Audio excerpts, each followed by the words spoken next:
One of my very favourite things to do is to minister to and to teach leaders.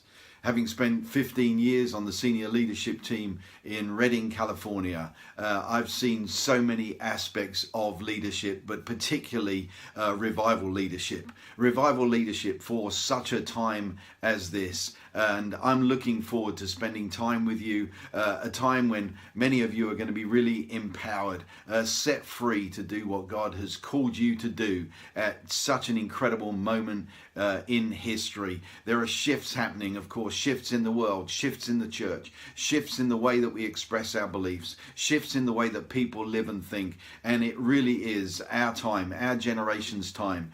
And I'm looking forward to spending time with you as leaders and helping you to position yourselves for harvest, to position yourselves for societal transformation, to position yourselves for breakthroughs in creativity and inventiveness. It really is the most exciting time to be alive, and I'm looking forward to being with you, especially being with church leaders and helping you to build the church that Jesus is building.